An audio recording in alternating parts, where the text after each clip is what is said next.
There once was a strong-winded woman named Anna Jones. Today we all know that she is the most famous scientist in the entire world, but it was not always like the way we know her as today.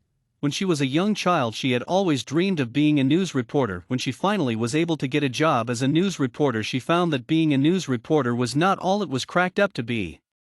Then on a soft and quite December day, she finally had the guts to quit her job. When she finally quit her job, she found a slight bit of regret because she did not have a job now, and she had to rely on her husband David Jones to help her family get food and many other things to survive, and it was not helping that she had 3 kids: Abby, Emily, and Cassie. Anna spent many hours looking restlessly in the newspaper, but it was hopeless. There were none job openings in the newspaper. After a while she gave up and went to bed. The next morning she got up and got dressed, and went to the store to get supplies. After she finished, she took a little stroll around the mall, but then something caught her eye. It was a sign saying "Help Wanted" on a fashion store window. Immediately she rushed over to the window of the store. This was her break to get a job. But there was only one problem: she had no experience in fashion, and also she had heard from her friends that doing fashion and making clothes is super hard. At first you walked a few feet away from the store, but finally went in to see if she could get a job. When she finally found the manager, she was surprised to see the manager happily sewing a shirt. From what Anna could tell with a big grin, her friend's boss was very mean to her, and was very strict, while her soon-to-be hopefully new boss was very friendly looking. After they finished, Anna was so excited, but was very nervous if she would like her job or if it was just as worse as her old job as a news reporter. When she got home and put the groceries in the house, she told the good news to her family. The most excited family member was probably David. At first she was offended, but then she understood why he would be so excited for her, because after all he did have to work overtime, and by the time he got home he was probably exhausted after such a long day. After her family finally calmed down, which seemed to take forever, congratulated Anna that she had finally got a new job. At nighttime Anna could not sleep. She kept on thinking about what it would be like to make clothes for everyone. But what if nobody likes her clothes and she just isn't meant for the fashion business and ends up getting fired and is back to looking for jobs openings? After she got ready to go to work and finally got to the store, her boss began to talk to her about her job and asked her a bunch of questions like if she has ever had any experience in fashion before.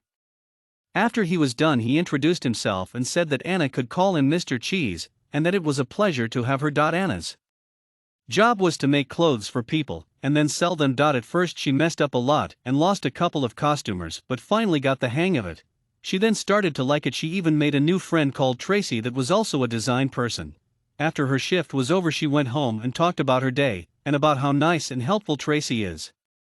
She then continued her work and she started to become a good friend of Tracy. They talked about their life and where they are from. Anna honesty thought Tracy was a very interesting person with a great personality. Then after a couple of years business started to be slow, and then one day Mr. Cheese said they were closing the shop for good because they had been bankrupt and they could not afford to keep the shop. Anna then became very stressed because she was back to square one, finding another job. She spent day and night looking for a job offering until when she felt like she was going to lose it, she found a job offering to be a scientist.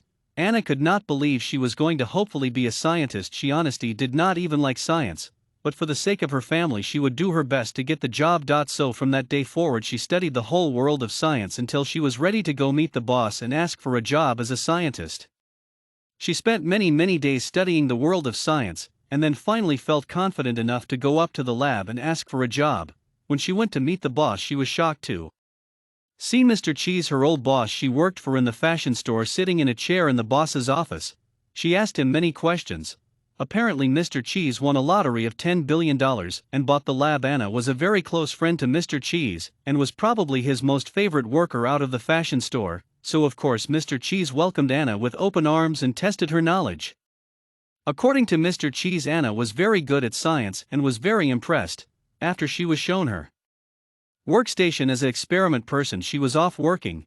Currently Anna was working on a formula that with a single drop it would instantly grow hair on where the liquid landed. After her shift was over she bought some groceries and went home. David and her children congratulated Anna of finding a new job and doing so good that for dinner David bought her a Dunkin' Donuts coffee as a reward, and the kids got ice cream from Scoops. And from that day forward she kept on working hard and doing her best, and finally finished her formula for hair growth and continued her work and eventually became a world-known scientist. And that is my story, the end.